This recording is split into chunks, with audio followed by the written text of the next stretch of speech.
Yeah, Okay. There's your agenda. Right, ladies and gentlemen, I'm going to open the meeting for the Credden Hill Parish Council, Wednesday, 21st of April, 2021. Can I just remind everybody about their declarations of interest?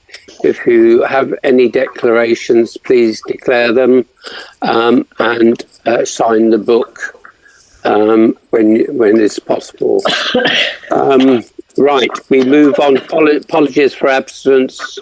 We've got Paul Warrington, Bex, and John Bevan, and no further apologies. So, 3 apologies. Councillor Pullen as well, Terry. Dot Pullen as well. Yeah. Okay. Declarations of interest. If anybody's got those over mentioned, to consider any written applications for dispensation. We have none. No. Right, we move on to item 3, which is the speakers. And we have Jess Howdell, who is the project manager for Talk Community Hubs. And it's over to you, Jess. Evening all. Firstly, thank you very much for having me here. Wanted to take the opportunity to discuss further with you the possibility of a Talk Community Hub being developed in Credden Hill. Conversations originally started with both Lee and Rana. And my communication was encouraged by them through their response on the volunteer survey as a result of Talk Community and the COVID response. And I just wanted to get a better understanding of the shape and the way in which the Credden Hill, as yourselves, communicate with your community. I don't know how to play this. How much do you know about Talk Community Hub? Shall I take this from the start, Lee, Rana, or conversations been had, or where are we at with it? I forwarded the emails that you sent on to us to the councillors, and obviously it will depend on how much they've read into it. So I'd assume no knowledge, and also you're talking to the community, obviously, because this is live. As we're having a live meeting, so I think it's important that residents understand what we're also talking about. So okay, lovely. Well, I'll take it from the beginning. So Talk Community Hubs is a project being developed across the county of Herefordshire. It's ultimately a place or a space to support the community, but it is being driven by the community. So we look at assets, we look at activities that go on, however that may be delivered within the community, but appreciating that how things are delivered within the community is very unique to each community. I'm going to say community a lot.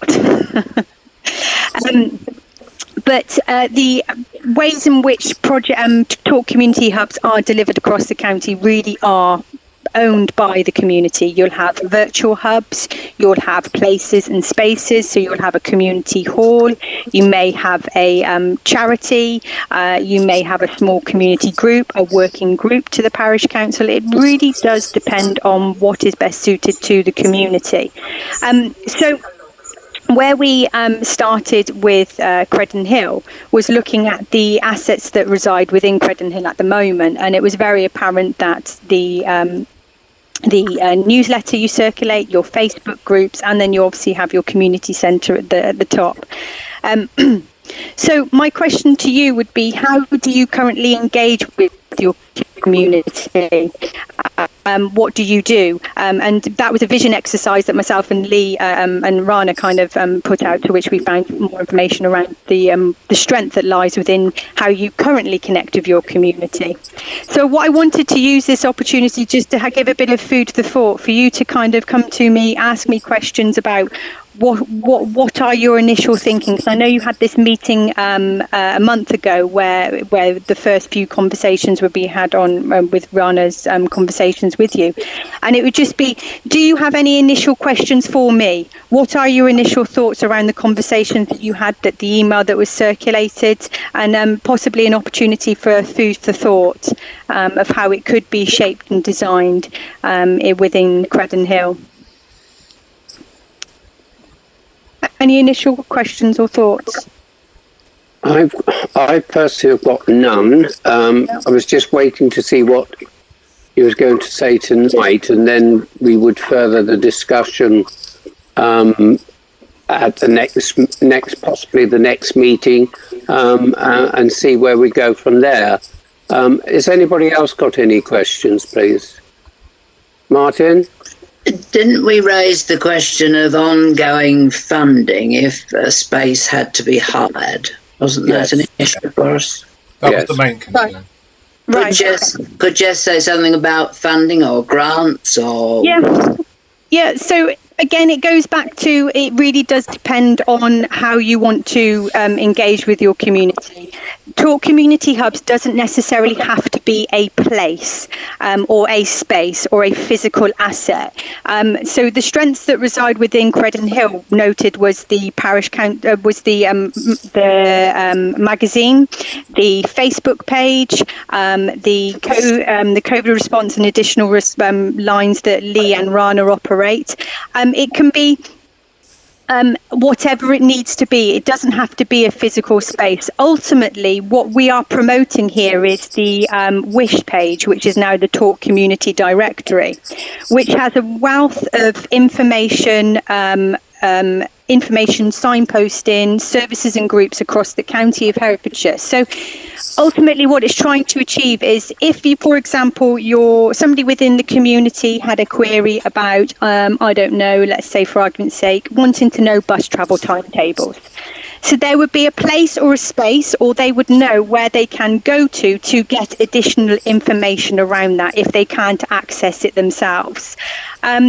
It is sometimes embedded within community activities. So say a community activity, a knit and natter group was being held, that a Talk Community Hub could be attached to that community group, and whereby the leads, the volunteers, would be have the knowledge and the information about how to use Wish, Talk Community Directory.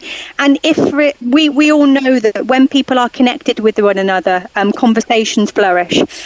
It's a place of safety, and people have those more in-depth conversations, shall we say. So with the volunteer being a lead there and maybe up to speed with Talk Community Hub, they would be able to use the directory to signpost people to services, whether that be quitting smoking, whether that be child family information. It really does depend on what is the need of the community. Can I just interject there? Because I think the need that we established was not so much information, but lonely people physically being able to get together, like to have coffee, and that information would be available there.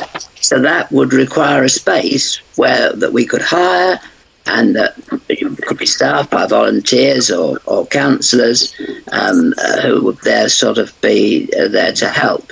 So if we had then to hire a space, we would either have to put that in our budget, which would require a 12-month delay before we could start it because we wouldn't have any money, or are there grants available for starting this sort of thing up? So within Talk Community Hubs, there is a small pot of funding, £2,500, which is dedicated to the development of a Talk Community Hub. Now, I'd have to look at the criteria because I'm pretty sure it doesn't, no, it's maintenance. It doesn't cover maintenance costs. So my question to you, because this is a very asset-driven, a community-driven project, would be, do you know of any community groups, coffee mornings? What goes on in Credden Hill well, not necessarily at this moment in time because of COVID restrictions, but my question to you would be, what is is the activity? What is the appetite for this kind of engagement within Credenhill at the moment? Would pre-COVID, were there coffee mornings? Were there community groups that would be interested in taking on and becoming a talk community hub within Credenhill? At the moment, or pre-COVID or pre-COVID. Let's talk pre-COVID. There was quite a few groups. We have the ladies' knitting group and the friendship club, etc. So yes, we have got those facilities in the village, but my concern is we've got them. So what is it that you're going to be able to provide beyond that? So it would be looking at how can we strengthen the what already resides in those community groups. So as I mentioned before, people coming together, conversations flourish. People feel like what you have there would likely to be a safe space.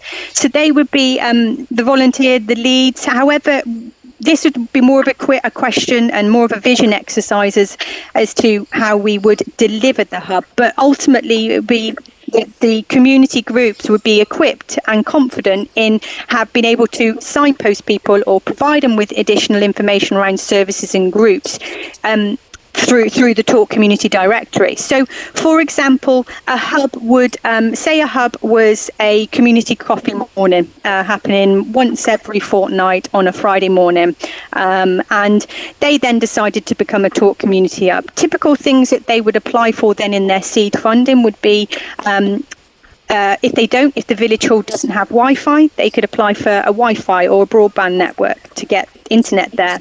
They could apply for a laptop, for example, to be able to access the directory, to be able to provide that information and additional service information.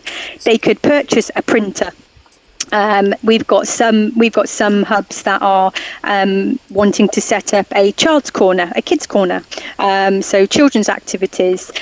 There's other hubs that it really does depend on what you want. How can you strengthen what all this is about? It's asset-based community development. So we're trying to strengthen what already exists in the community rather than creating something new.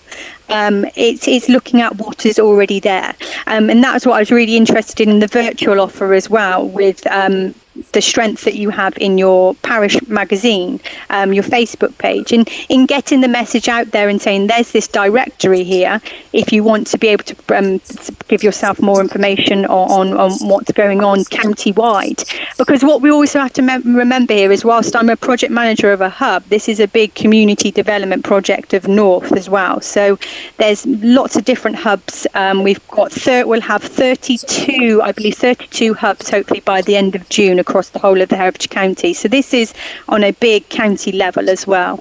And it would be, you would be connected to other hubs in the north, seeing what they're getting up to, how they deliver their hub. It really is endless. Okay. So other parishes will find out about what's available in Credenhill and vice versa. Yeah. But it's done in a county way. So by being involved in this more structured Herefordshire Talk Community Hubs, you get that sort of joined up way of thinking across the county, rather than it just being, at the moment, as we've got everything that the hub needs, the magazine and everything, and the Facebook page, the Nextdoor app, we use that well. It brings it all together as under the same branding and pushes it across the county, so it kind of links us in essentially. But there is funds that are available for setting it up. Yeah. Like the Wi-Fi you mentioned, they haven't got Wi-Fi in the community hall. But then the ongoing running cost of the Wi-Fi would be down to the community hall then, wouldn't it? Depends what contract you're tied into. Is it continue? I'd have to double check that one. I looked at it. It's maintenance. It would be then be classed as maintenance thereafter. Yeah, so the £123 installation fee you'll pay, but then after that, it's up to you to pay. But as you mentioned, that kind of part of the bigger picture, I project manage the whole of the north of Herefordshire, and part of what we're trying to do as well is, because there's other project managers across the other primary care network PCM footprint that we follow, would be bringing people together, sharing best practice, and that be done in the way in which would suit the north of the county. Rana's got a hand up. She's had it patiently up. Sorry, Rana. Sorry, Rana. That's okay. I can't remember, Jeff, whether we mentioned Headway to you. You did, and they have a regular coffee morning there for the public, for everybody in Credden Hill who wants to go. Mm-hmm. And that sort of brings in quite a lot of people who are in the vulnerable bracket, as Martin was saying. But if we were to hold, I mean, if, say, for instance, the church decided, well, maybe not, well, supposing the church decided to run a regular coffee morning, those volunteers, I would imagine they would have to be CRB checked or whatever it is now. You know? Yeah. So the bigger picture with this would be queries like such, volunteers, DBS checks, would be part of my bigger role. So it would be a signposting activity. So you'd be getting support from HFOS, for example, which would support you with that. If you needed to recruit volunteers, it would be signposting you to HFOS. Yeah. So the cost of doing the DBS checks, would that be down to us as a parish council? So that's a question that I've raised from another hub who are asking similar questions, which be the cost incurred of DBS checks and how that would work with the support and what is being offered by HFOS. So that is a question that's being I've asked at the moment, so I don't have an answer to that, but it has been asked. I think just going back to the ongoing funding, one of the, I think, reason a lot of councillors are sceptical here is we had a really good youth club in the village a few years back, and the seed funding was given to the parish, and it was set up, and then Herefordshire Council walked away from it. And right. Of course, it slowly did that. Unless there's the ongoing maintenance fund to keep things like that going, it feels as though that could happen again.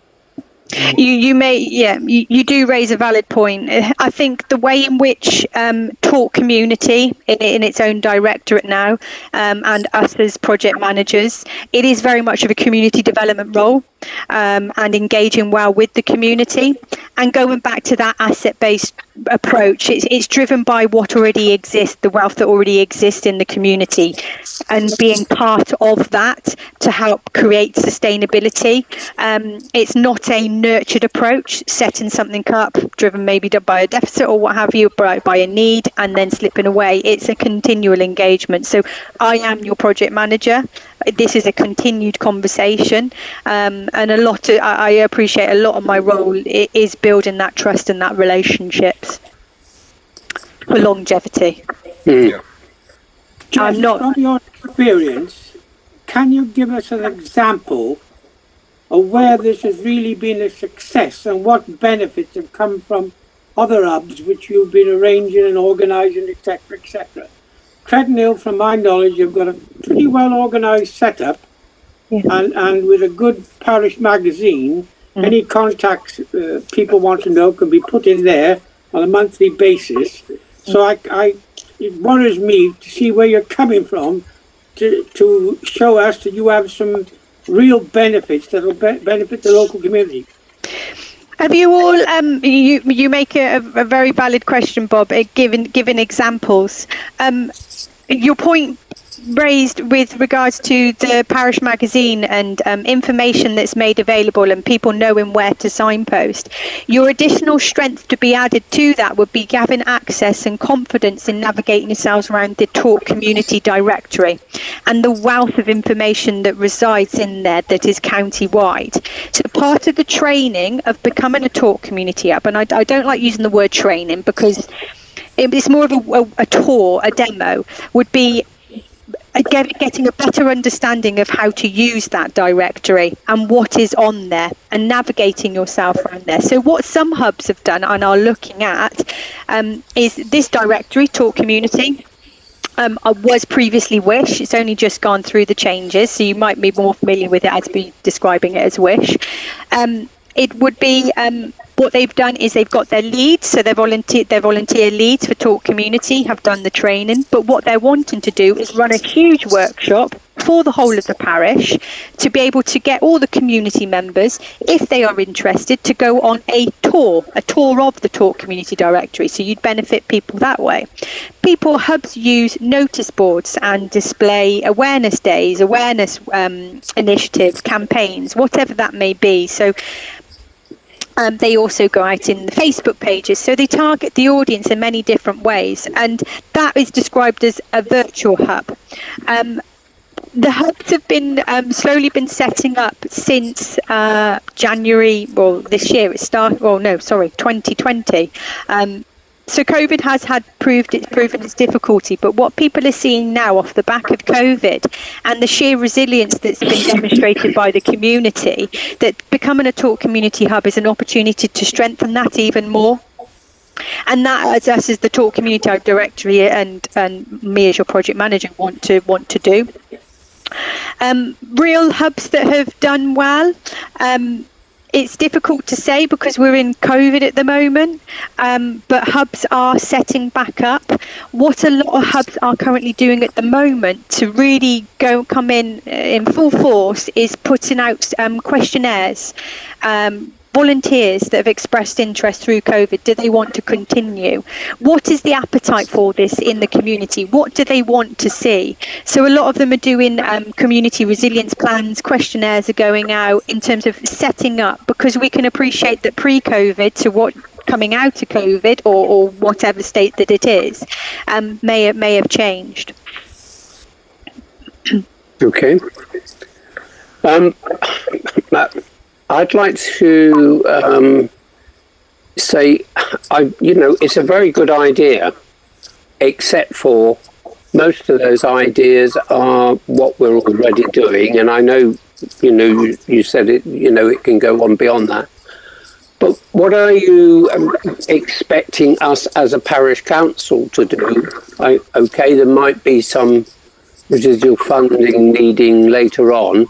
But what is it you're expecting us to do? Because all of us at the moment are doing lots in the community.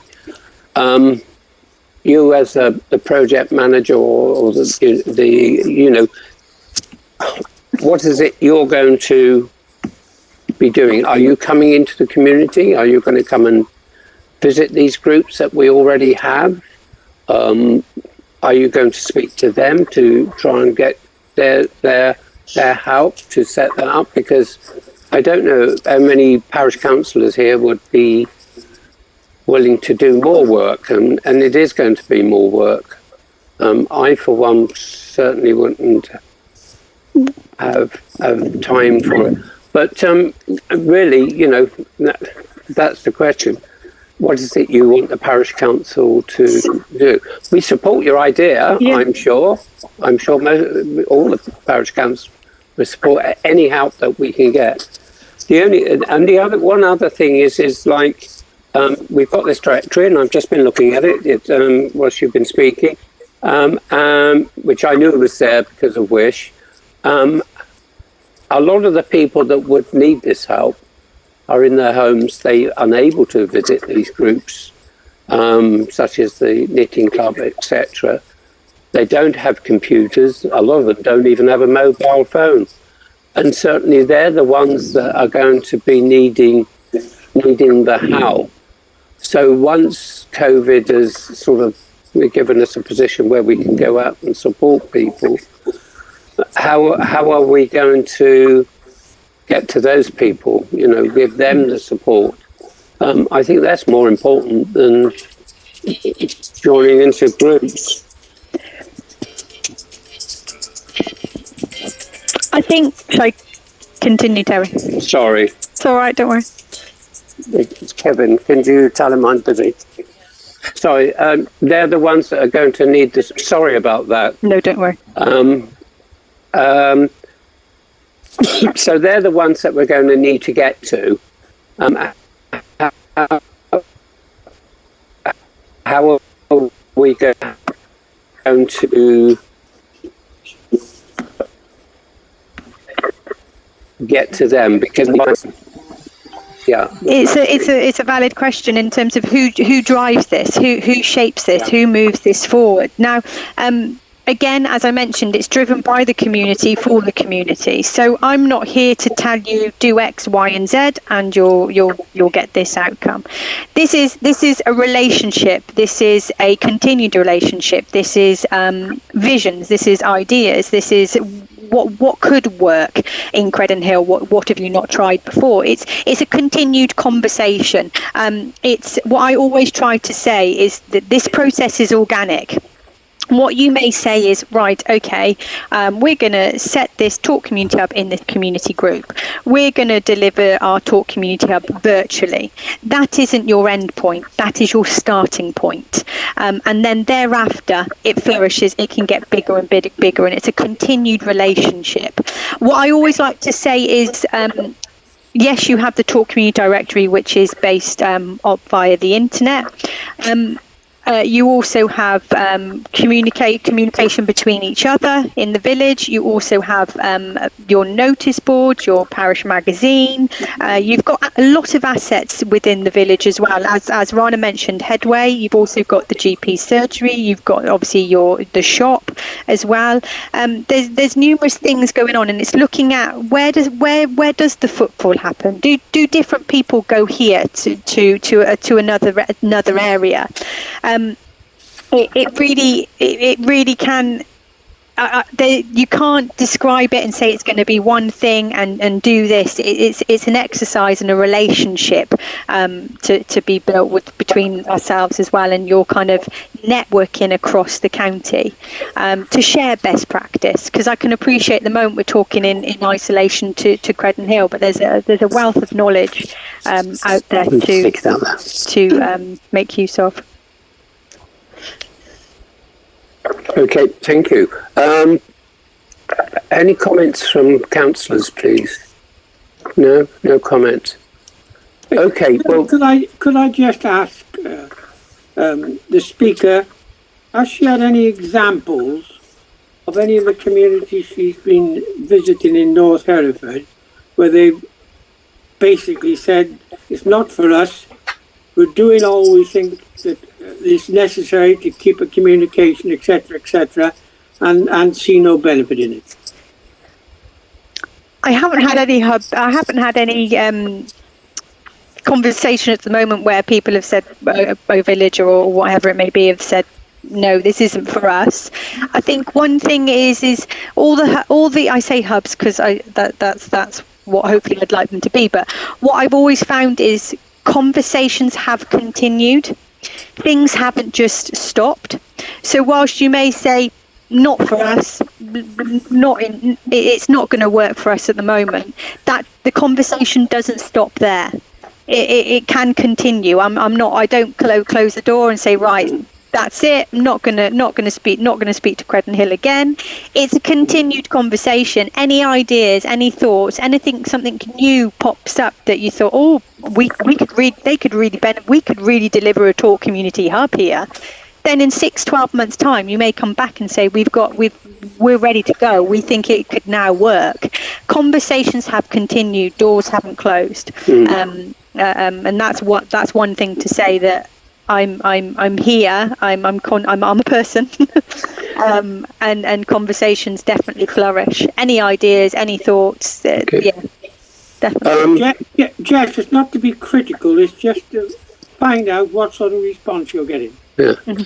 Yeah, it's been positive, Bob. It really has been positive, and especially off the back of COVID, we've really seen a flourish in engagement and people seeing the benefit and the worth of becoming a Talk Community Hub, because we can see the shaping and what's going to happen and what's likely to happen in terms of isolation and health and mental health. That they can see a real need for this. So it's building on the resilience that has been demonstrated by the community from the outset through this. Yeah. Okay. Well, I hope you haven't felt that or I've been negative, because we're not being negative, or we're saying no, we're not interested. Of course, any help we're going to be interested in for our community, and the elderly. I'm one of them, and so. Yes, going onwards, I think what we would say, well, thank you very much for coming and seeing us and discussing it with us.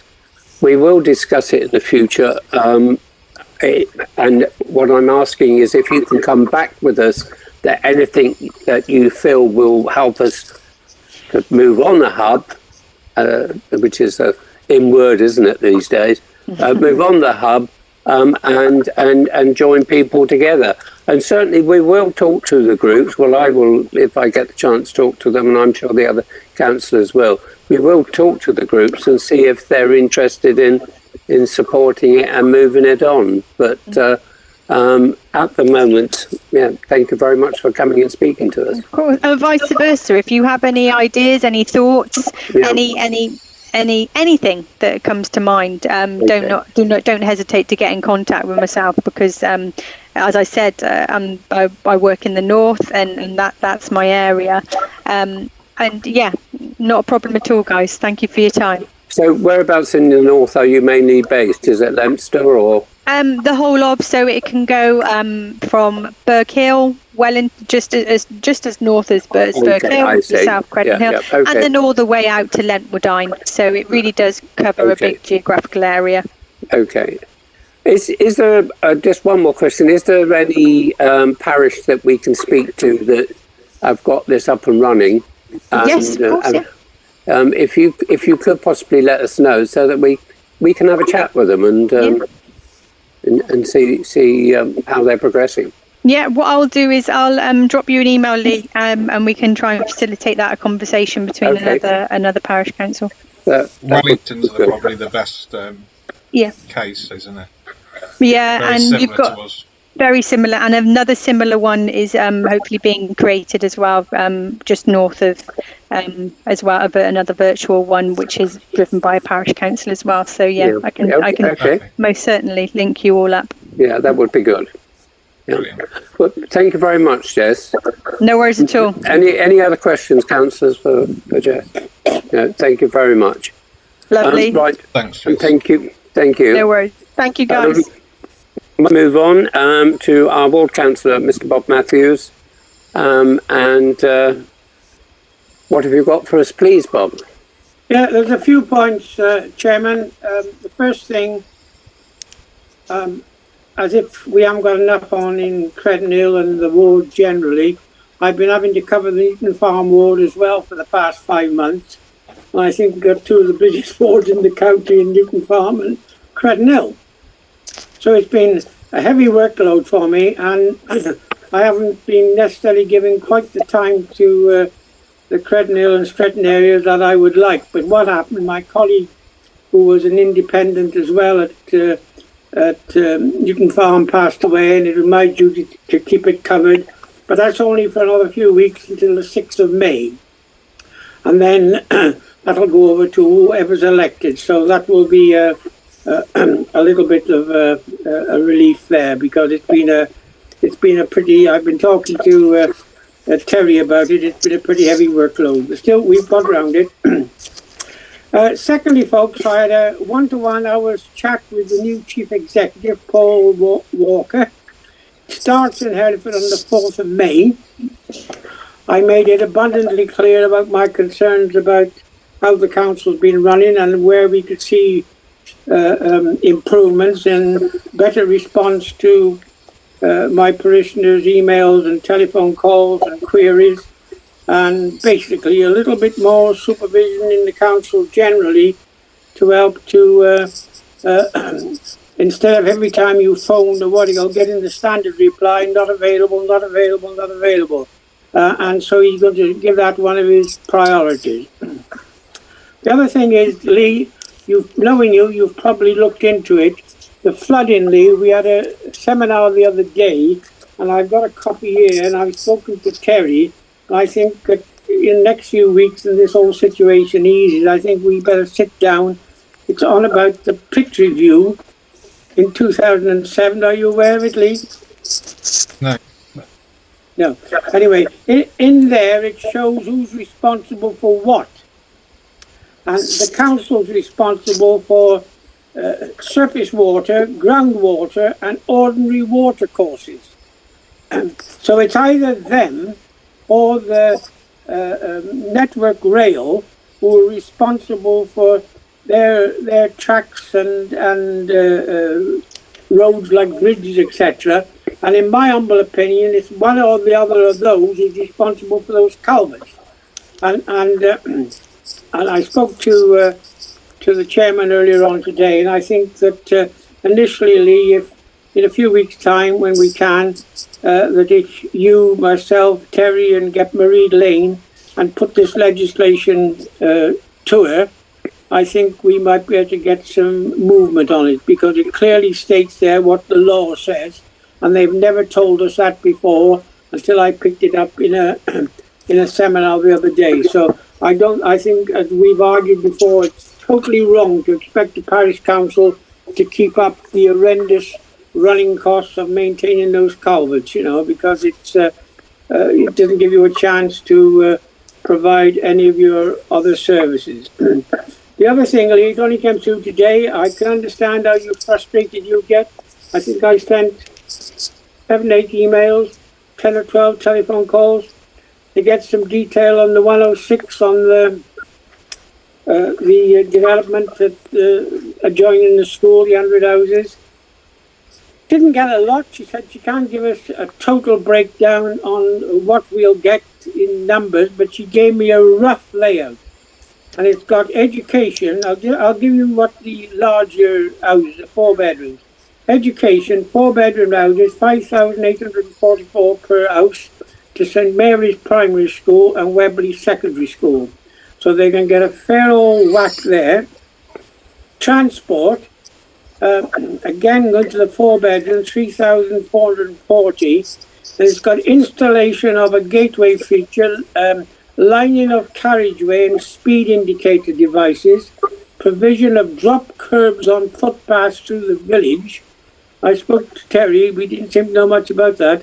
Cycle infrastructure improvements, including a cycleway along Kingsacre towards Hereford to enable residents to cycle from Credenhill to Hereford. We're one of the first rural villages to have those facilities. And bus infrastructure improvements. And recycling is the standard provision of providing the bins, etc. Sport, where are we? That's this is where you're getting on to Roman Park, etc. Yep. 4-bedroom house there, 2,219. You've got the benefits of the contribution will split 50% be delivered to children's play area on the site and the other at Roman Park. And there's also other benefits for the sports facilities generally on Roman Park. But she's only given us what per house will provide. She said she can't give us a total breakdown until the reserved matters are approved. Yeah. Public open spaces, well, that's just been described on site. Healthcare, again, I spoke to the chairman. We thought it was £379 per dwelling for Elephant Medical Group, Credenhill. Well, that's one awful lot of money. Then Elephant Hospital, again, one awful lot of money, £664 per dwelling to Elephant Hospital. All right, we've got to help to provide those facilities, but an awful lot of the money seems to be going elsewhere.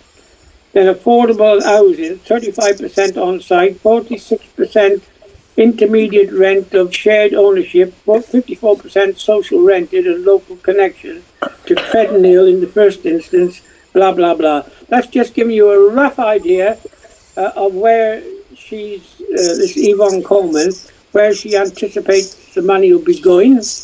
And she said she'll work out how much that totals up for per project once the reserve matters are approved.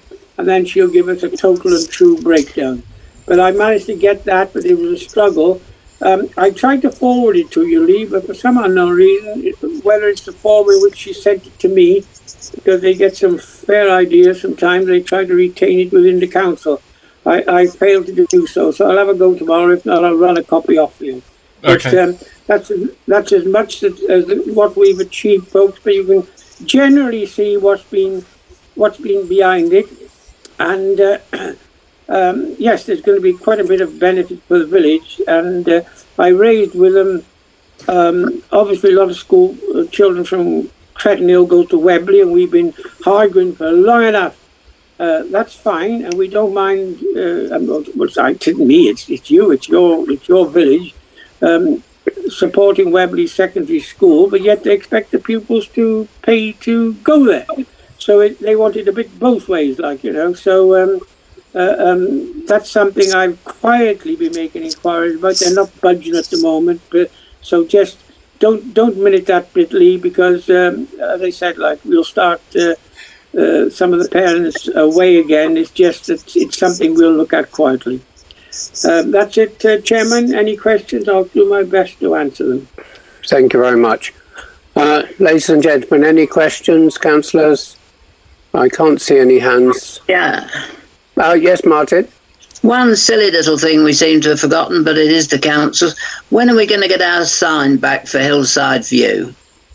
Hillside.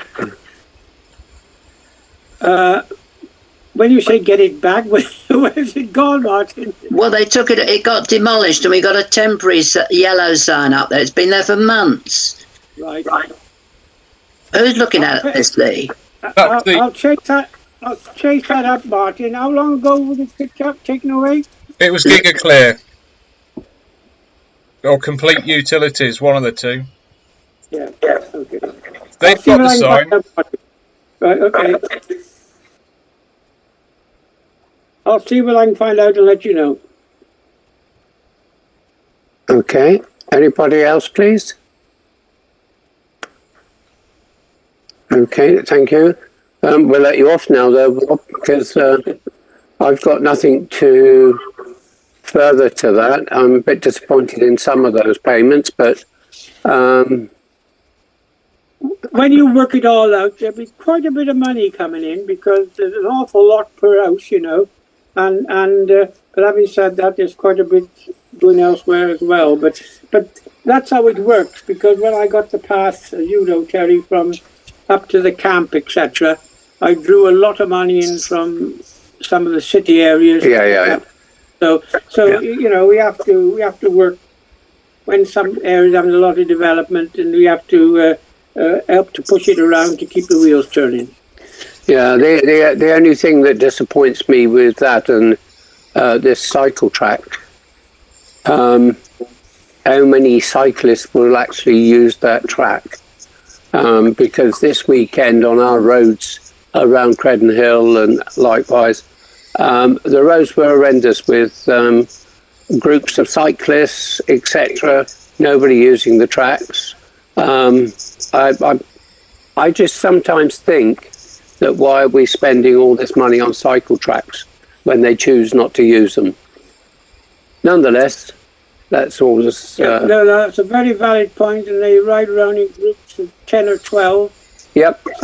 Some of them are not so bad. They sort of pull into pairs, but they still don't follow the highway code and drop into single line when there's traffic trying to get by. But not only that, they're all having a good old conversation as they go along and so forth.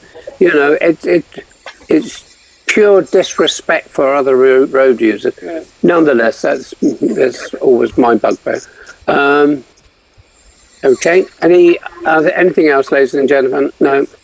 Okay, we can move on now to item 5, to approve and sign the minutes as a true record of the ordinary Parish Council meeting held on the 17th of March. And hopefully you will all have received an electronic copy.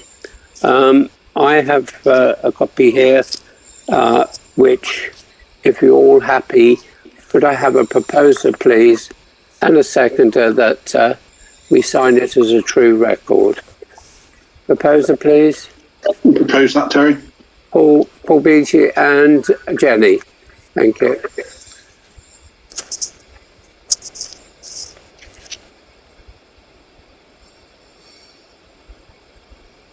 You missed item 4, Terry. Did I? Yeah, that's unusual, isn't it? Right. Oh, sorry. Yeah, we'll go back to that now. I've signed that, ladies and gentlemen. Item 4. Yeah. Public question time. Yeah, I've got a question on YouTube. Residents asking, is Roman Park the only public park in the county that has no parking, considering people from the whole of Hereford come to use it? And will the Parish Council take the opportunity to tell people where they should park? So, okay. Question about parking for the Roman Park. Anybody want to speak on that, or do I have to speak on it? Okay.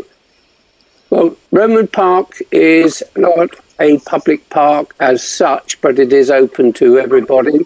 It's a park which is owned by the village, for the parish, for the village. So we certainly invite other people to use it. If you are coming from outside the area, then you're quite welcome to use the car park at the village and social club car park when you come. But other than that, there's not much further. There is other parks in Credenhill, but they're estate parks, such as Eckroyd Park. Have got a small area, very little on it. You've got Dovecot Lane, which has got a small amount of equipment on it. You've got a play area on Oakenelm Road, which is association owned for the people of those two roads, or three roads, in fact, Robinson Road as well, Robinson Crescent. And so that's the best answer I can get. Yes, you can use the car park at the social club and village hall if you're going to use Roman Park. But it is a park that's there for the use of the villagers. And we know at times we will have people from other areas. I don't think I can add anything further to that, really. I suppose other than not parking in the bus lay-by, which is opposite, which is obviously an inconvenience if people park. Perhaps that's the reason why that question's been brought up. Possibly. They've been told to move on, yeah. So that's the best I can give you on that one. And I do appreciate the question and people actually using YouTube and Facebook, etc., to come back to us with questions. Thank you very much. Public question time. I would like to add to that. I've had, during my walk around the village with my wee dog, several people complain to me about other people's parking. And I've been able to put them in the right direction, that the roads that they're complaining about are public roads and that people can park with consideration for others, but they cannot dictate where people park, etc. One of them was a resident who was parking in Mill Lane, and the person who was complaining was a person who owned a field which is used for stabling and so forth. So that's the best answer I could give them at the time. Of course, they've always got the opportunity to call the police, who I'm not sure will be too happy to do anything about that, or they can complain to Highways, who will come down and do much the same. The other was Trenchard. People were concerned that one resident had got more than enough cars. Unfortunately, that's not something we can do anything about, but we can certainly pass it on to the landowners, which is a housing association, and tell them that there could be a potential problem there. This is going back to the post office van. The vehicles, if you remember, we thought belonged to the scaffolders and the people doing the roofing. In fact, it wasn't them. It was this one property who was parking in that particular area. So this is where all these things are coming up. But unfortunately, you know, for us and for anybody watching us, we have very little control over the roads in the village of where people park. It's not part of our remit. It's highways, or it's a police matter where people are being unreasonable about how they park and so forth. So that's the best I can do on that one. Anybody got any comments to make about that, please? Yeah, Terry, can I have a word? Yeah, sure. Is Bob still with us? I think he is, isn't he?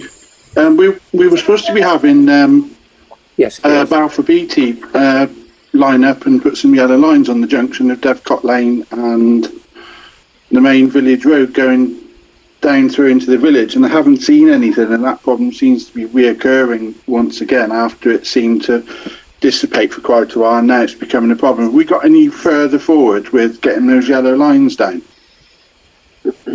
I'm back with you. I'm back with you. I heard you mention my name. I was just switching some lights on. Could you repeat it, please, Paul? Yeah, Bob. We spoke a few months ago about the parking issues and the dangers facing us at the entrance to Devcote Lane.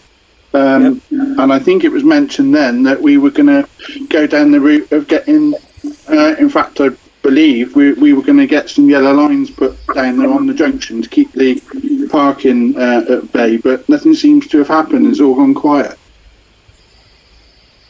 Can you help me a bit on that one, Terry? Was there a formal request put in? Where did we get to that on Lee? Because we've discussed that possibility several times before. We were told that if we wanted to do it, it would be at our cost, so Parish Council cost.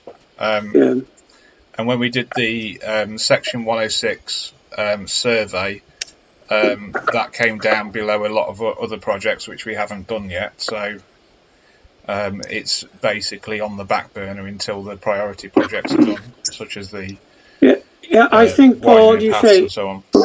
Why is that? Why is it a parish problem, Bob? When it's a highways issue, surely it's their responsibility to keep them safe, not ours.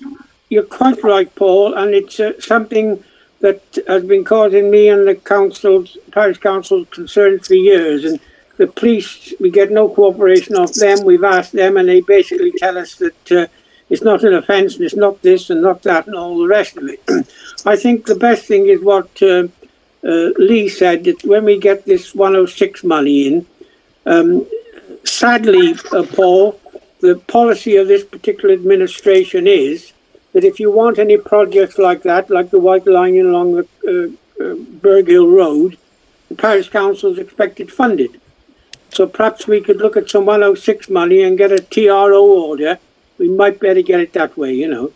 But they, I totally agree with you, Paul. It's a county council issue, and they should damn well do the job. But it didn't, please be assured, it didn't for the want to try. And as Terry and Lee will tell you, we've had them up there, and we've tried everything. So I think when we get the 106, perhaps we could have a look at it then and see if we can get something done then. In my opinion, I just think in terms of priorities, when we're talking about people's lives, then it must come higher up than it is at the moment. You're quite right, Paul. I even asked the police, would they bring us some police no waiting cones? You know, three either side. At least you got something then that a warden or something got something. If there's somebody parked there, they can report them to fail to comply with a lawfully placed sign. Yeah. But they did promise, but it never came to anything. So I don't know. It's well, this is off the back of Terry's comments just then, and it would seem that the cars that are, well, I know for a fact, the cars that are there, the road is being used as an extension of the of the residents to park their excess amounts of cars there. So when we looked into it before, Paul, quite a few of those cars parked there were coming from the other side of the road. Correct. Yeah, you know, and it sadly, you know, and I know, and everybody else knows, parking's a problem everywhere. You know, I won't keep it very briefly. There's hundreds of people walking the Stretton Douglas Quarry now. It's a real popular spot. Yep. And you get anything to 200 cars, and they park. We just put a footpath from the War Memorial up to the hall, and they're now using the footpath to park all the way up there. It's a real problem, and I tried the Duchy of Cornwall to take the end off the old quarry yard there so they could park 150 cars, even if they had to pay. They even refused to do that, so it didn't really want to try it. But I agree with you, Paul. We have tried lots of ways, and I suggest we wait until we get the 106 and see if we can move it on then. I'll have a word with Mike Gill and see if there's anything he can do. Thank you. Okay, thank you. I would like to just follow on to that with, if you walk down through the village, if you look down Meadow Drive, Mill Lane, Trenchard, and sometimes up Glebe Close and Waterside, there's problems with traffic in all those roads. So if they see that we're going to put yellow lines in Dovecot, are we going to have to do all those roads? And where are all those cars going to be parked? Are they going to park outside other people's homes? The other thing is just going back to parking at the top of Mill Lane there. If you go there on a Friday and a Saturday, there's cars everywhere that are going to the takeaway and the fish and chip shop. So it's not just a problem in one area; it's a problem the whole of the village. And I don't, from my view, it's not going to get any better. So the trouble is, most households back 10, 15, 20 years ago had one car. A lot of them now, children grow up and they have them. You've got 3 and sometimes 4 cars per household, and this is the problem. Like, you know, they can't get them off the road. But it isn't that we're don't think we're trying to push it aside, Paul. We're not. It's something we've looked at. It's not easy. And if you go into town and go down Ryland Street and some of those streets, they're parked half on the pavement, both sides. There's a single track down the middle. Yeah. If there's something coming halfway, you've got a hell of a job to pass. It's just the sheer volume of traffic, and it's a great problem. I think the other thing is with Dovecot, it's a large estate. You've also got the school at various times. They've only got one in and one out, which is the one that they use.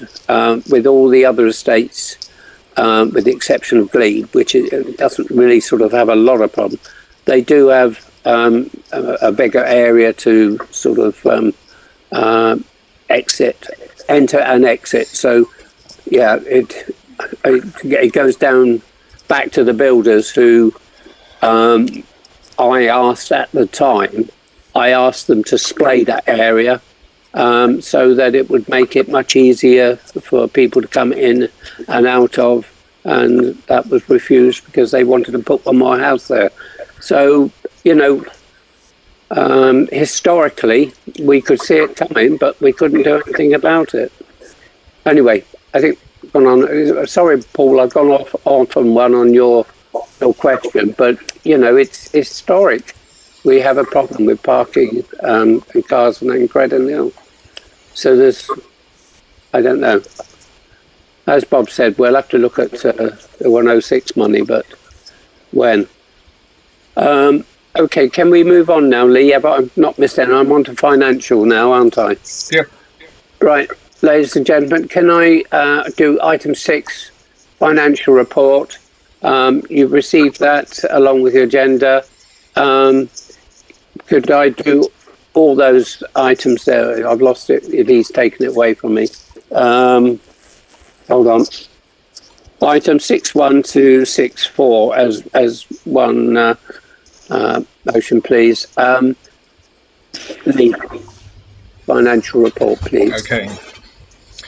So rent received oh, sorry, I do bank first, don't I? Closing balance of the bank accounts was £80,349.71 at the end of March. So that's the year end. During the period, we received the rent, the COVID grant, £2,096 for Raymond Park. We've also received since then another £8,000 restart grant, which is on the agenda further down. 60p interest, savings account. The donation for the heating system from the community hall. Hair at Home have now paid for their CCN advertising, £48. And then the annual rent for the social club, which is obviously the peppercorn rent for the lease of £1 a year.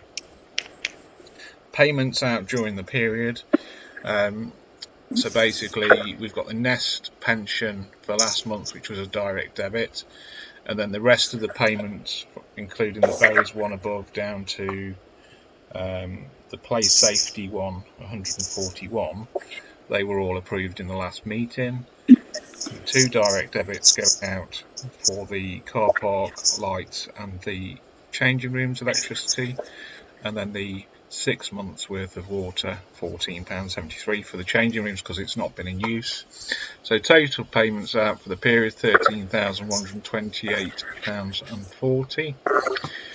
And then there's just been some movements between the reserve account and the current account, just to keep the current account down to a manageable amount, and the savings account at the optimum rate for interest, which isn't very much at the moment.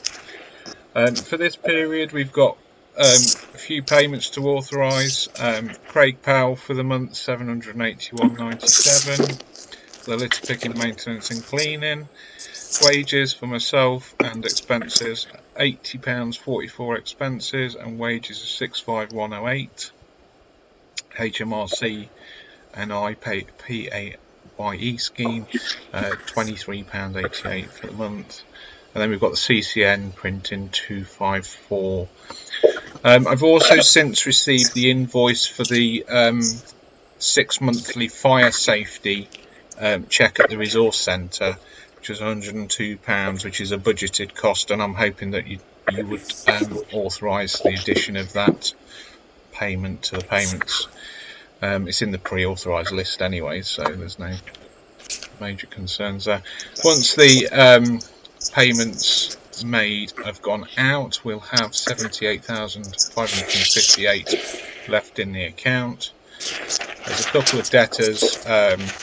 The Tolly Home Services is a new advert in the CCN, which has been paid now, and then there's a job advertisement which will be in for a month, which was a £10 cost. At the end of the month, there was a debtor for the VAT return for the period, £3,010.86, and that's now been paid, so that's good.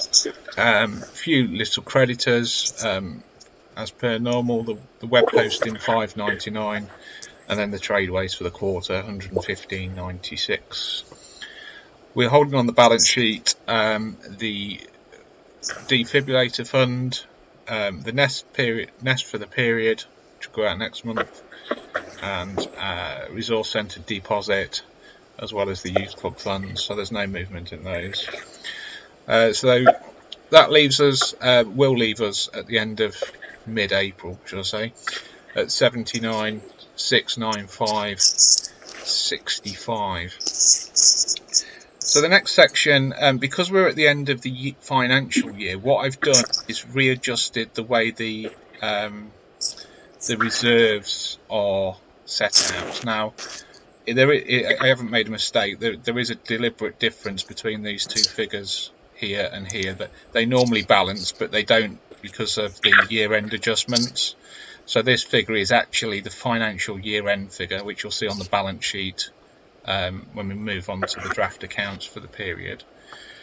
So we've still carried forward the road safety fund, which is the remainder of what's left for the bus pulling.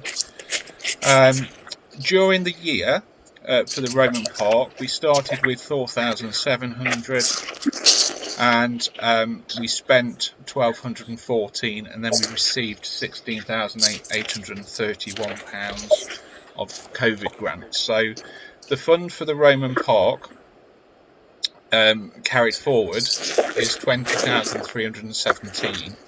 We've just received another 8,000 for that, so it'll be 28,317. So we need to get a Roman Park committee meeting set up for that. Formally on the budget we had £700, which was split by 500 and 200, which was planting bulbs and flowers. So I've just rebranded that, because if you remember, we've set up this group now called Blooming Credenhill, which are meeting on Sunday actually. So I've just removed all of that fund, which relates to flowers and bulbs and so on, into there, and carried that forward. The culvert repairs, we started with 14,900, and then we reclaimed 1,100 from Hereford Council during the year, so we're left with 15 still. We're carrying forward the Roman Park changing rooms planning fee, which was 85 quid. The new signs for the community centre, obviously that wasn't spent, but we needed to move some funds in from elsewhere where we've made savings, to cover the cost of the additions and the planning fee once that goes ahead. So that's a carry forward project. The school sign, you agreed £90 on that, which I've let the school know about now, so I'm just waiting for them to confirm if they're willing to pay the difference to the actual fund. And then the repairs and renewals budget. So what I've done, we started off with 367, we spent 18,690 during the year, and then I've reallocated the balance of the reserve to the repairs and renewals budget, because obviously we've got the survey list which far outweighs these, so I've left that at 3,670. So that explains what our reserves were at the end of the financial year. The complete projects during the year, so we completed the embankment repairs, which included the fencing and the soil to top it up. We completed the final half of the new litter bins. We registered the land, which I'm waiting for confirmation on actually, which wasn't registered. You did you've paid out £9,025 in charitable grants during the year, which obviously included the COVID meals. So that's the presentation of the reserve for the year end. Any questions on that before I move on? Oh, okay. No. This will be the final budget comparison for last year's budget, so not the year we're currently in. So we finished on operating costs. We made a saving of £1,657 across all of our normal operating costs, and then we overspent on the exceptional costs, so like projects, for example. Part of that was the hall heating system, which we received a donation for, and then the remainder was the overspend on the grants, which we cover this each month. Again, income was up by 25,000, which was the donation from the hall and the COVID grants during the year. So the total variation to the budget for last year, we were up 17,000. The main, obviously, we won't see things like that again this year once things settle down, hopefully. But the main, I guess, the main focus point is that we saved £1,657 on the main running costs, which is good, through managing day-to-day things, really. I think that's it for those items, Terry. Yeah. Anybody got anything to say on the budgets so far? No. Okay. If I could have a proposer, please, and a seconder, that we pass those accounts as a true record of our year's spending. Paul Burridge. Anybody else to second, please? Paul Beachy. Yeah, Paul Beachy. Okay, so I just present the draft accounts. Yeah. Obviously, these will go off to the internal auditor this month, and then we will finalise them with the AGAR official documents for the annual meeting next month. Okay. So this is the unaudited income and expenditure account for last year, with a comparison to the previous year. So that's the closing reserve that I just essentially we've got a breakdown of on here, which is the 79,975. So if I just go back to that, that's that figure there. So I've just explained what our reserve is and how we have how the parish council have decided to spend that money. During the year, there wasn't really anything other than the heating system, which put this budget massively up on previous years. But then obviously we received the donation, which comes in here. Last year we obviously had the £40,000 from the bus pulling payment, so that kind of was higher, but we've got the COVID grants this year and the 5. But everything else, CCN, we didn't print an edition, but we also did a procurement exercise on, hence the drop, which is the main saving on the budget. Everything else is pretty much within reason. The same. You've got then the same, but in a detailed breakdown. So I don't know if you want me to go through this line by line. I don't know that it's necessary. But if you have any queries between now and the next meeting, if you could get in touch, and I'll be happy to go through that with you. Okay. But it'd be good if we had some people who would scrutinise this and challenge anything on here, please. But that's the detailed one. So obviously, the bottom line's the same,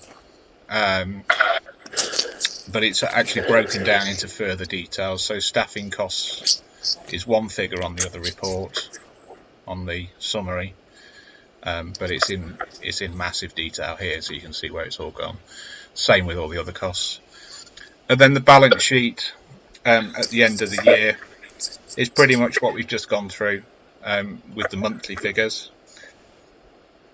There was the VAT at the end of the year, but that's now been paid. The prepayments and the accruals, so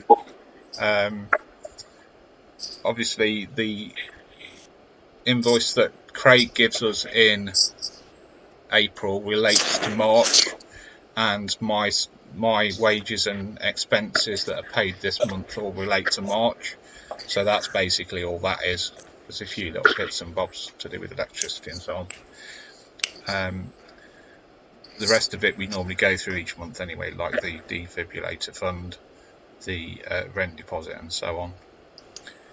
And then that's the same breakdown of the reserve again there, which I've just gone through, which relates to items that Parish Council have agreed during meetings throughout the year. So the £90 for the school, for example. The only thing I suppose is the principle that any funds that are left, how that gets allocated, I guess the Parish Council just need to agree the concept of So there was £1,800 left, and I've just reallocated it to the repairs and renewals budget, because that's where I think it makes most sense to go. We're not really meant to have a general reserve pot of money, but that's where most of our costs go. Okay. I looking into the future, I think that's probably a good idea. Because we're not sure. It's difficult to speak, really.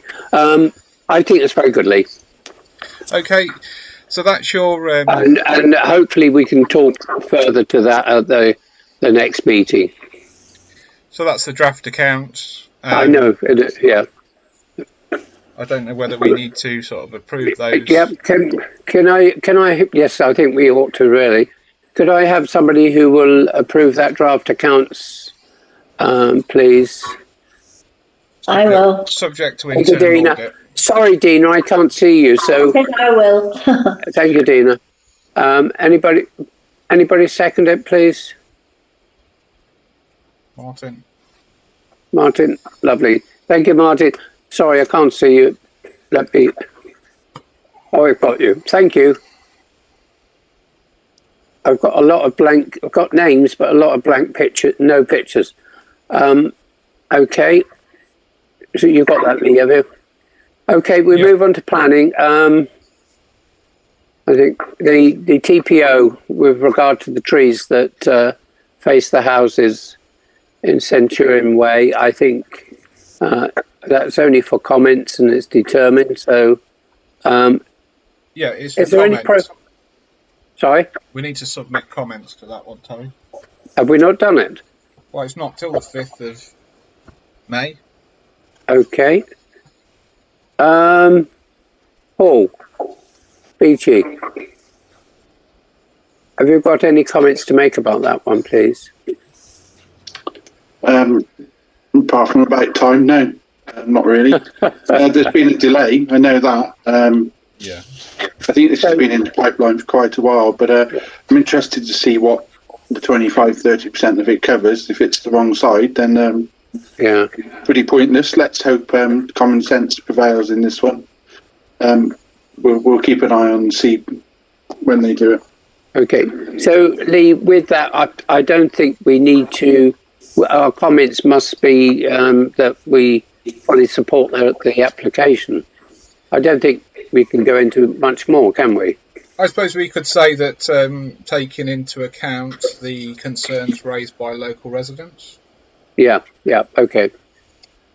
Shall I draft something and send it to you? Well, I think just a few words, really.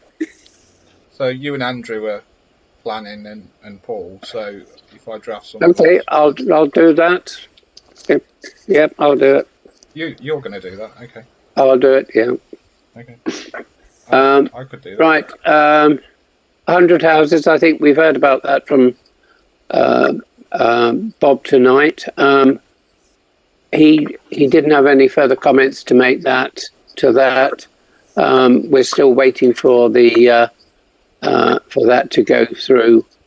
I think the hold up is still with the gap in the hedge, as I put it. But other than that, there's not much more. Is there any other comments on planning on those, please, ladies and gentlemen? Yeah, I'm still here, Chairman. You're quite right. I checked with Charlotte Atkinson. She said things are moving, but there's nothing positive at the moment. Okay. We'll wait and see. Yeah. Okay. I'm going to move on to item 9, if everybody's happy. Yeah. Okay. Terry, I'll leave you now because I've got cabinet a long all day tomorrow and Stratton Circus tomorrow night, so I'll leave you now by me. Thank you very much, Bob. Okay. Cheers. Right. Thank you. Right. Okay. To receive the reports from the working groups, finance. Well, we've just had our finances explained to us by Lee. I don't think there's anything further we can mention on that. If everybody's happy, let me just look along the line. You happy, Martin? Yes, just fine. Okay. Right, Community Hall, there's been no meeting. I haven't heard anything from them, so I've got no comments to make on that. Footpaths, Paul Burridge. Yeah, hi. No reports received. Just one little update. I noticed the stables have taken down the rotten ash tree that's along the footpath just beyond me. Yeah. A big chunk of it fell off about 3 or 4 days ago. So rather than risk it being a hazard to passers-by, they've now taken it down. Well, yes, because they could become quite liable if somebody goes past there and it falls on them. Absolutely. So, and there was quite a large chunk fell off, in actual fact. Would have done someone or something infinite damage if they'd done so. It was hollow inside anyway. You could look straight up through it. So, yeah, interesting. It took some knocking down, though. Yeah. Well, he got a big digger to do it. Yes. And a bit more firewood. Yeah. Okay. Anything else on that, Paul? No. Okay. I think, councillors, if there is any comments from people around the village or about the tree, it had to be knocked down. It wasn't a protected tree, so it was in a dangerous way, especially after the last winter. So to save liability to the landowners, they've taken it down, and quite rightly so, I think. Right, shops and businesses. Anybody got anything, shops and businesses? Lee, did you have anything from Doc? No. I think the only thing I get from a lot of people, the few people that I speak to these days, because I don't meet a lot, is the state of it at the back of the shops again. It's quite messy, but I'm not quite sure how we deal with that. There you go. Okay, War Memorial, Dina. I gather Lee and Craig have been busy planting flowers in the gardens there. And bulbs. Looking very nice. I don't know where we're at with the repairs at all. So. Yeah. That's with me. Yeah. No, okay. On that at the moment. No. Flood alleviation scheme. John Bevan, there's no reports from John. I'll chase up that because we haven't had a confirmation that it's all been signed off yet. So I'll chase up with solicitors. Right, school. Arana, have you got anything on the schools at all? No, just that they're back. Nothing really to say. Okay. How long is the banner staying up? The banner that's on the tree. I don't know.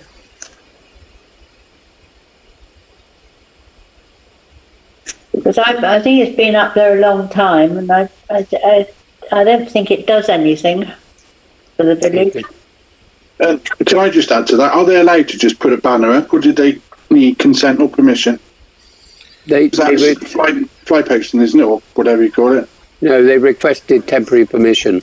Did they? Yeah. But it was because they didn't have a suitable place to put their sign, but they put a whacking great big sign to the entrance. And I think we did mention, Lee, that we would ask them now to take down that sign, if we could, please. Yeah, I will. Thank you. Everybody happy with that? Yeah. Yeah. Right, Roman Park. Jenny? No, other than, Lee, are you going to include that later about the zip wire, or? Yeah, do that now. So shall I lead? Yeah. Lee's been down there, had a look at the zip wire, which has been an ongoing problem. The one of the wooden posts has slowly been rotting, but now it's got to a point where really it does need repairing or replacing. My own personal thought is we don't really want to stop people from using the zip wire. It's the most popular thing down there. And whether we can look at, if you all agree, whether we can look at getting that repaired before we get busy in the summer down that park. Yeah. But over to your thoughts. With regard to the zip wire, it was part of the ROSPA report which we've received back. And it was in red, which means it needs immediate attention. Yeah. And quite rightly so. Yes, I think with the support of the councillors, I think we should go out for tender to get it repaired.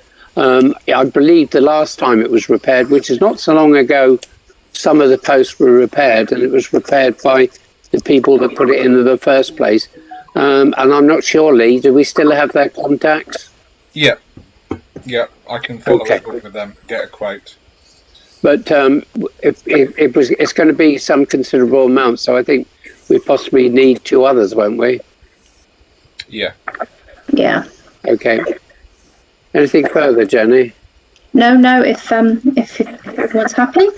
Can I just mention then that the ROSPA report, if any of you have had a chance to have a look at it, it's quite lengthy, but you can sort of scan read it. And on the whole, good report. As has already been said, the zip wire is the one that's going to cause us problems. But quite a good report.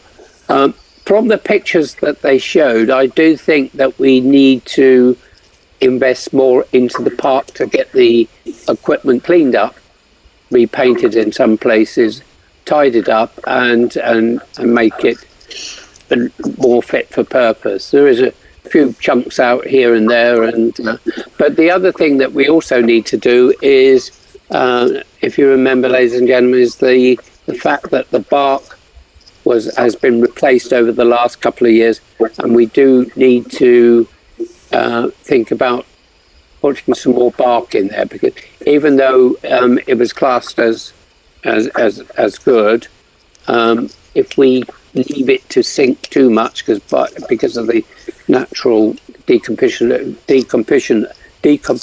the, I can't get the word out, decomposition of the bark.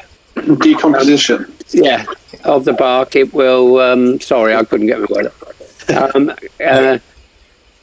It will sink, and it will cost a lot if we keep leaving it. So, if we keep topping it up each year, even though it's probably going to cost us just as much, it will mean that we're keeping on top of it. So, if we can get some prices for the bark, Lee, then we can put it to the councillors to get it topped up again. Yep, okay. So, can I just ask a question about the parking there? Because we've heard that there is a need for people who are coming in from outside the village.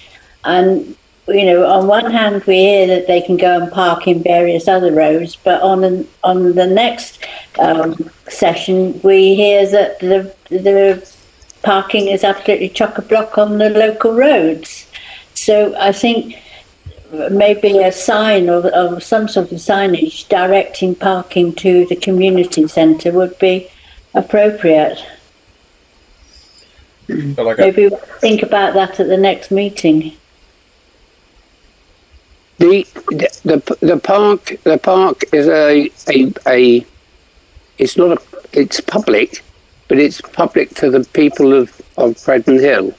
Though we would not turn people away, we would hope that the people from Credden Hill using the park would walk there. Not always the case, as we know. But certainly, I don't see a reason why we can't put a sign on the gate or something saying that parking is available at the social club village car park. Quite rightly so, Dina. So, yes, if we can look at that for the next meeting. Yeah, I'll get some quotes. Thank you, mate. Okay, social club. No. Anything? No, nothing from Paul. I think the only update would be they've replaced the flooring with the grant that was received from us last year, and there are plans to open once inside, indoors opening is allowed. They've assessed that just opening outdoors would not be financially viable. That was the last update I had. I tend to agree with them on that. It is a shame though, but let's wait and see what happens next month. Right. Asset management. I'm getting tongue-tied tonight. Asset management. There's not many changes. The fire inspection's been done at the resource centre past, and the remedial electrical works have been completed at both the resource centre and the changing rooms. So you've got the fixed wire inspection certificates now for both buildings. In addition to that, the community hall have had, and we've had sight of the asbestos report, which is later on the agenda, so I won't go into any further detail on that. Okay. Right, COVID-19 emergency. Anything from councillors on the COVID-19? No? I think the only thing we can say on that is that we hope the opening up of the lockdown goes well and we're all getting our jabs. I've had both of mine. And my arm's fine and I didn't feel sick or whatever. So I encourage everybody to go and get their jabs when they're available to them. And let's hope we can get back to some form of normal living soon. Community centre sign. No update, that's with me. Okay. The A480 bus shelter, we need to get a meeting together with those who volunteered or had their arm twisted. Is next Wednesday okay for everybody? Same sort of time as a normal parish Paul council. Warrington's not here. So you, Dina, and... Yes, it's all right for me, I think. And Paul Beachy. Yeah, it's fine for me. Okay, great. I'll put that in the diary. Would this be on the WebEx again, or are we meeting? WebEx, I should think.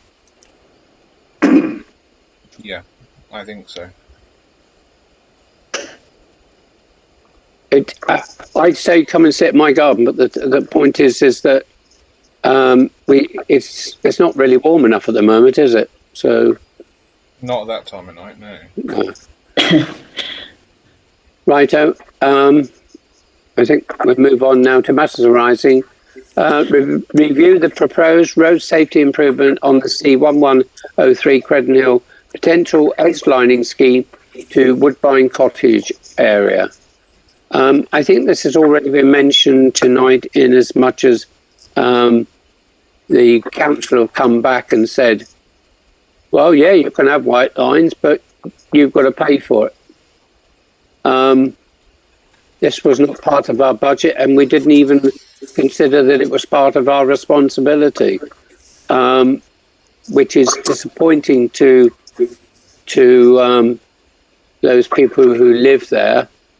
But at the moment, and I regret to say this, it's not our priority because our budget has been set, and even so, we would have to approve it next year if the councillors were happy to do so. So, yeah, that's the best I can say on that. Lee has shown you a few slides and so forth. The cost, what was the total cost? I lost that, Lee. It went too fast. Sorry. So material cost 1,800. So budget between £2,500 to £3,000. So you're looking at a 7% increase in the precept to cover the cost of this. The proposed scheme is to put in so there's no centre line, obviously.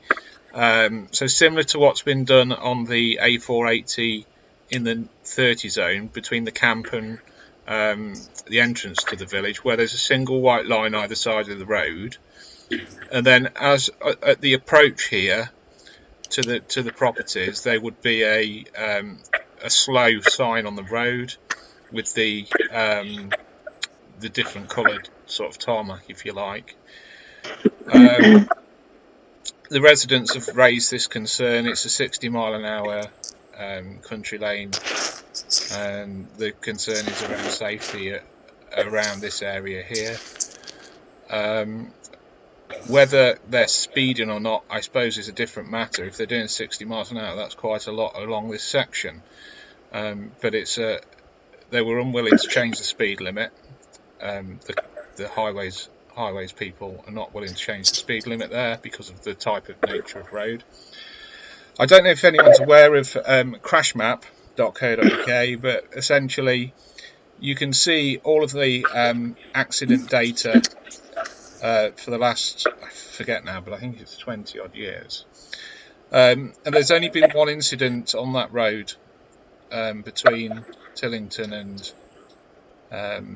or Berg Hill, Tillington and Credden Hill, which was in 2008, involving two vehicles, two casualties, and it was a slight, and you get slight, serious or fatal as the incident factors. If I scrolled, I can't scroll down, sorry. If you look at the original email, actually, you'll see that there's big clusters on the 480 to the entrance of the village, main village entrance near the tree, and then all the way along the 480 along here there's clusters of accidents, because this covert spans quite a large period of time. So this is the data from the police data, essentially, police database. I asked the question about ongoing maintenance because obviously I was concerned that if we spent £3,000 and then, these lines wear down in probably 5-6 years, maybe 10, depending on. But Simon assured me that once done, it would form part of the highways. So it would be maintained by Balfour Beatty. So there'd be no ongoing cost. It'd just be the initial project cost. He was sceptical about how well it would work in this area, because normally there's a speed limit change when they do something like this. So, for example, on the 480 we reduced it from 40 to 30, and the lines were put either side of the road, centre line removed, and that type of arrangement with a speed limit reduction does produce a 5 to 10% reduction in speed from the data. But because there's no speed limit change here, even if you're doing 60 in that small section, you're not actually breaking the law. You're not technically classed as speeding, even though the road's not appropriate for it. So he's sceptical as to the efficiency of just putting the white lines either side of the road. So that's the overview. Parish Council can obviously pay to have this done under the community commissioning model. Other ways to fund it would be if, because the residents can't paint on the road, but if the residents there had such a concern and wanted to get the work done, then they could make a donation to the Parish Council for those funds, and we could then do the piece of work to procure it and do the project work for it. Thoughts, I guess. What would it cost just to have the slow on the road put down?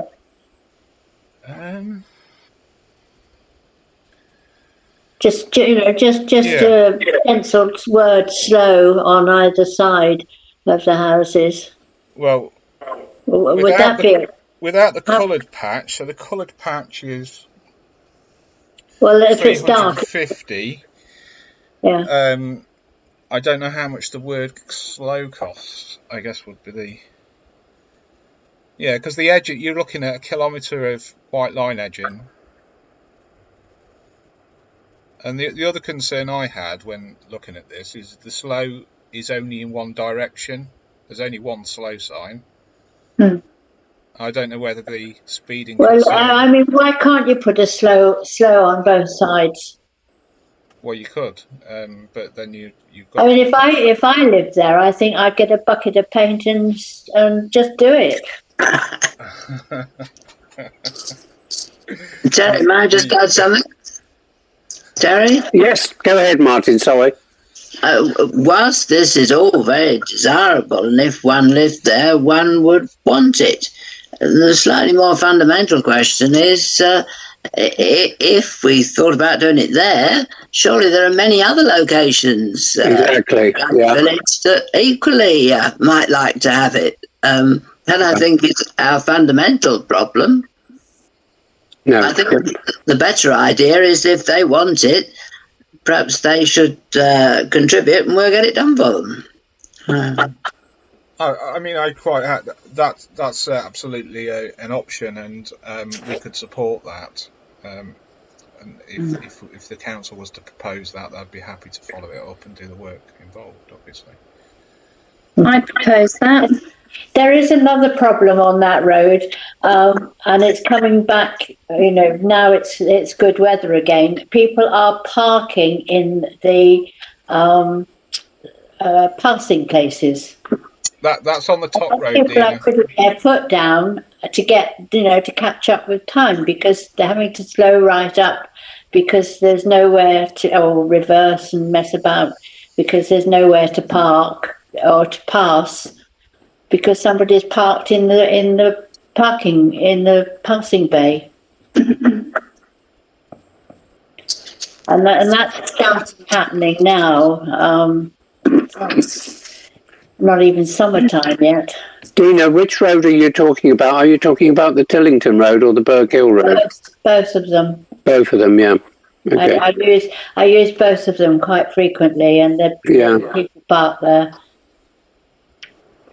At the moment, it's not that bad, but it'll get worse, and then people will be speeding to catch up. Yeah. Did somebody want to speak then? Yes, Terry. Yes, Paul. Do the local residents, have they been made aware that if they made a contribution, we would act for them, or have we not got? Not at this time.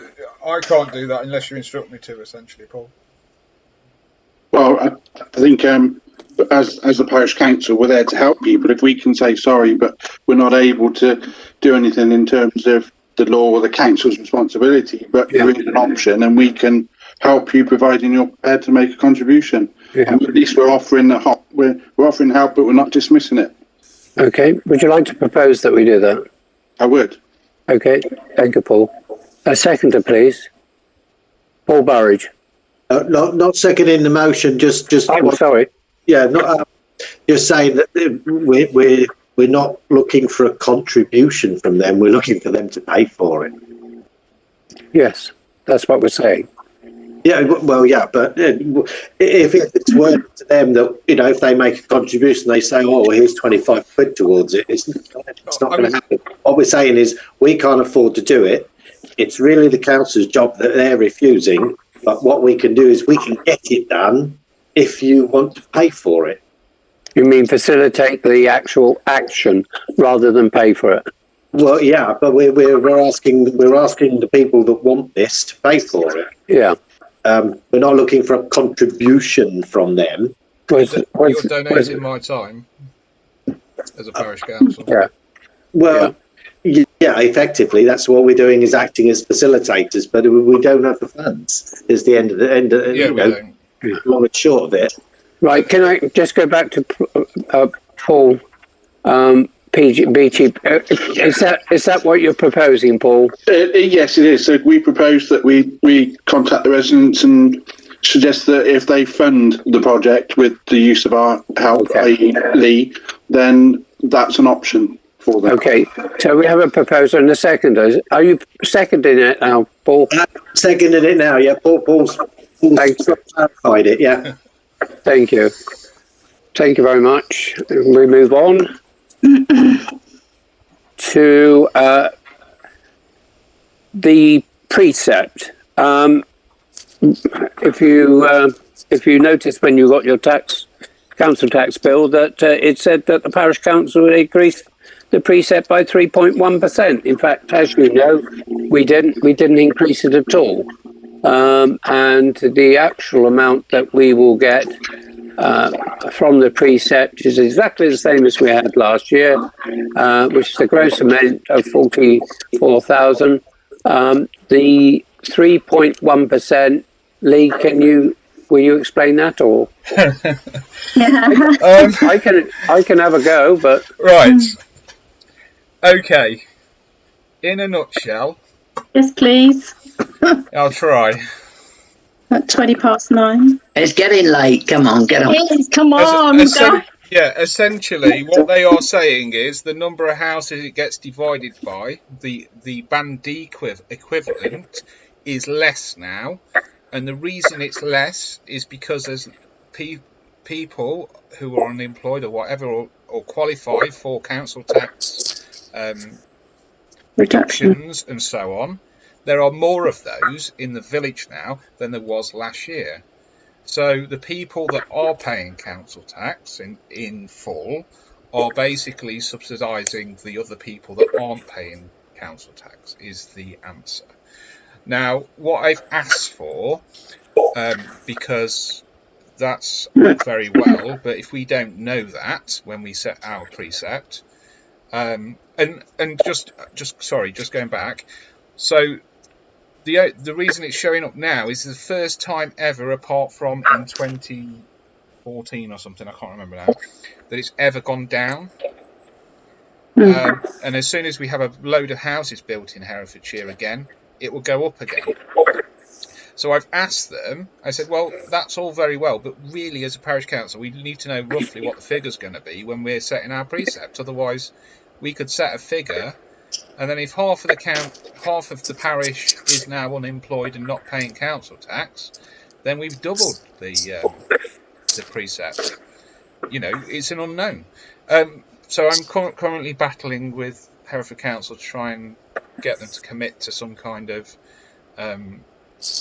information provision to us at the point where we set the precept, because they're saying they can't provide it. And I said, well, you must be able to provide something, because Hereford City Council have been able to do what we wanted to do. They have kept the precept the same per house and adjusted to the penny, by the way, and adjusted the amount of gross request to get it exactly right to the penny. Now, Karen's telling me that's not possible, but it must be because Hereford City Council did it, and they're a parish council the same as us. So that's the answer in a nutshell. Sorry. Okay. Thank you. You did it very well. Right, we move on. Yeah. Did you want to say anything further?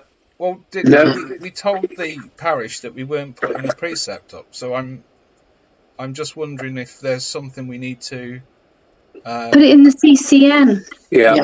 An explanation that we set out our policy, procedure, whatever, and it's unfortunately we're not aware. However, we are aware now, so it will be something that we'll look at each year. Okay. No, but but not quite in those words, because no, it was beyond our control. Yes, beyond our control. Yeah, no, that's right. We didn't know. Numerically, it hasn't changed. The timber shifting and the way the council work it out has changed. Yeah. And our entire precept is only 18% of the reputed annual salary of the chief executive, anyway. Yes. Don't start me on that. Well, yeah. Right. Can we move on? Are you happy with that, Lee? Yeah. Okay. Right. Credden Hill Community Hall asbestos report. Okay. So I've sent that to the asset management group of councillors. And one of the issues that's raised its head with this is Craig and myself, I believe, should be doing an annual training on asbestos awareness. It's only £10 if you do it online. So I just really need us to confirm we're happy with that concept. And also, if we have Craig working with certain types of asbestos, with the low grade, he would need to complete the level 2 training, which is £130 a year. Now, the asset management group are recommending that we just say that Craig doesn't work with anything to do with any materials or disturb any materials where asbestos is present, and we provide him with the reports as long as councillors are happy with that principle. And then we'd have to use a specialist if we're working with the asbestos. Yeah. I'd be interested in Paul and Paul's views as safety. Can I just mention there that we have to remember that he's a contractor, and should he not be gaining his own training? Well, that's all well and good, but they're our building, and it is the parish council's responsibility to have the right things in place with regard to asbestos. But you've said that we would hand him the asbestos report. Yes, we will do now. Yes. One way of managing it would be to make that report available to the contractor, and then if the contractor requires to work in any of the areas where asbestos is indicated, then he would then not do it, basically, and say, "Look, I can't do that." And then we would have to then tender that work out to a specialist contractor, which we don't want to do. Just go back on that point, Paul. We have a requirement to make sure that he's done the awareness course, because the way the asbestos report is written, it's all about it being present where they've found it and tested, and it leaves it open to, well, there might be asbestos somewhere else and we haven't seen it yet. So it kind of leaves it open, and they cover their back. So we just need to make sure that he's got an awareness course, so that he's got an ability to recognise it if it's in an area that's not been tested. And that's £10, is it? Yeah, exactly. So it's costing more to discuss it. Yeah, it is, and I think I should do it as well. Usual. Hold on, ladies and gentlemen. Hold on a sec. Paul Beachy, have you got a comment to make on that one? Because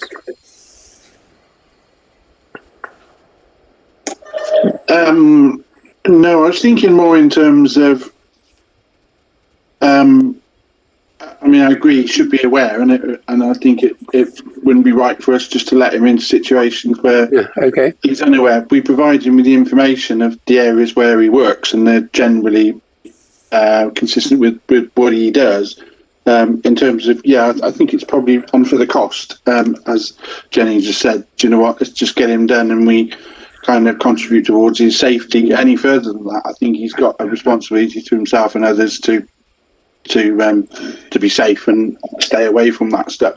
Yeah, absolutely. Okay, Martin, you wanted to say something? No, I was just going to support the same thing. Get him to do the £10 course and keep him on the rest. Yeah. Jenny, can I ask you if you'd propose that? Yes, I propose that. And Martin, you second it? Yeah, or Plod is as well. Plod, yeah. Oh, okay, Plod. Whoever. Whatever. Okay. Future of the remote meetings national consultation. They want us to go back to normal working, which I'm quite happy with. What's the views of others, please? Is that starting in May? Yeah. Yeah. We have got to check out the availability of the where we meet. I think we will be okay for meeting at the play school, but I'm not sure that that's a suitable area if we're going to do social distancing. So it would have to be somewhere a bit bigger. So we need to check if the hall's going to be available. I'm not sure whether they've got anything on a Wednesday night now, but certainly we'll have to check to see if that's available. But how are your feelings about us going back to normal workings, knowing that we're still in the COVID situation that we are in? I mean, I don't think I've got any worries from a COVID point of view, but I do think that this format gets more engagement from the community than the formal sort of meetings that we used to have. Yeah, I'm certainly getting a lot more feedback when I speak to people around the village that they are, it's been live streamed on YouTube and Facebook, and it's a lot more accessible for people. People are taking an interest in community politics, if you'd like to call it that, but and to a certain extent, and that's an improvement. I mean, it would be difficult to kind of set up sort of any sort of video or anything at our meeting venue. Yeah, and it almost feels, in certain aspects, I'm looking forward to it. Because I think there's, the live meeting is very much more my kind of scene. But I think with the village might miss the interaction. Well, that may be the case, Paul. But what you said, probably there's a lot of truth in that. But unfortunately, the rules say that we have to go back to ordinary meetings. I'm not sure what the date was, Lee. They did say a date. No, what the consultation is the emergency legislation that was put in place that allows these type of meetings, for public meetings, is running out. But what they're consulting on is how well this type of format works, what's good, what's bad, and then based on the feedback from the survey and the consultation, they will then decide how to adapt the legislation going forwards. Right. And potentially, we could have a situation where we might have to provide both formats, for example. Because I think, I've just shown you here the statistics for tonight's meeting. So you've had up to five people watching. At the moment, you've got 3. So and it's good. People can dive in and out of the meeting if they want to. So that's not necessarily the same people. But also, when have we had, other than contentious issues, when have we had 3 people continuously in the meeting? We normally have 1 person or 2. Yeah. Maybe. If at all, on many occasions, none at all. Yeah. So I think there's definitely some benefit to this format, but also I think for certain people we found that there are certain councillors, for example, that have been unable to embrace this format. So I don't know. That's what the consultation's about, is to try and assess. And so all I need to know is, are you happy for me to respond on behalf of the Parish Council, or do you want me to send it out to everyone and you can all decide whether to respond on the survey? And I'll give a sort of printout of how I've responded on behalf of the council. Because, I can see that for some people this format works really well. Can we ask that you write out what you're going to say on our behalf? Can I ask you to send it out to us, just in case there is anybody who is unhappy? Yeah. with part of it or whatever.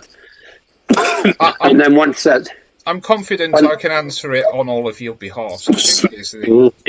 Yeah. Is everybody happy with that?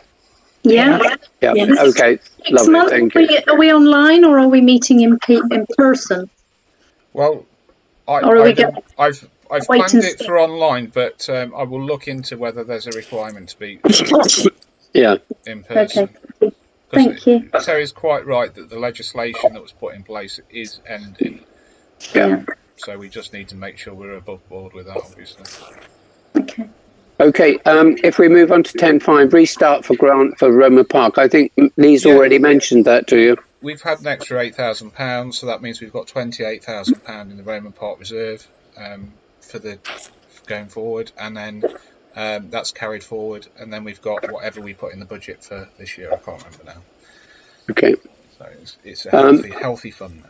Repairs are going to be quite expensive because that tip wire there is Okay, can we move on to public question time, please? Yeah, the only thing I've had is the same person's just come back, just asking if there could be a sign put on the Roman Park gate. Okay. Just directing people to the car park. Okay. Which you've already agreed. Asked me to do that anyway. Yeah.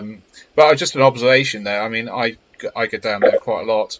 And generally, if people are parking for the Roman Park, they do park in there. I see a lot of mums and tots getting out their cars and going over to the Roman Park. Yeah. I think, like with most things in life, there are the few people that don't. Well, if they're unsure, if they're not used to the area and they're unsure. Yeah, so I think a sign might reduce some of that, but I don't think it's going to completely rule it out. Okay. Right. So I think we've covered everything. The next meeting we're coming up to is the AGM and the ordinary parish council meeting. At that meeting, we generally elect our new council, that being chairman, vice chairman, etc.